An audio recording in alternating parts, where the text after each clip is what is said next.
வேலூர் மாவட்டம் பொன்னை KN பாளையம் சோதனை சாவடியில் தேர்தல் கண்காணிப்பு குழுவினர் வாகன சோதனையில் ஈடுபட்டனர்.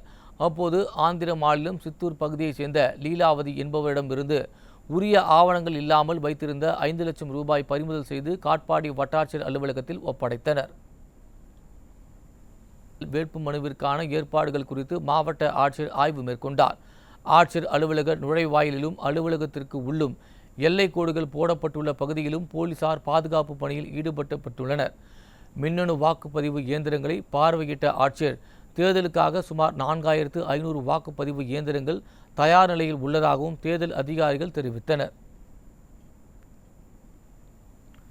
கள்ளக்குறிச்சி மாவட்டம் சங்கராபுரம் அருகே பறக்கும் படையினர் வாகன சோதனையில் ஈடுபட்டனர்.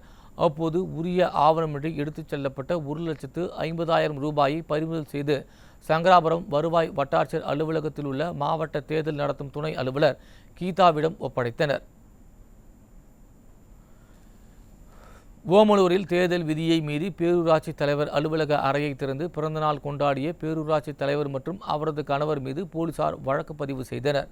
சேலம் மாவட்டம் ஓமலூரில் தேர்தல் நடத்தை விதி காரணமாக பூட்டப்பட்டு இருந்த பேரூராட்சி அலுவலகத்தை திறந்து பேரூராட்சி தலைவர் செல்வராணி அவரது கணவரும் விடியா திமுகவின் நகர செயலாளருமான ரவிச்சந்திரனின் பிறந்தநாளை கேக் வெட்டி கொண்டாடியுள்ளனர்.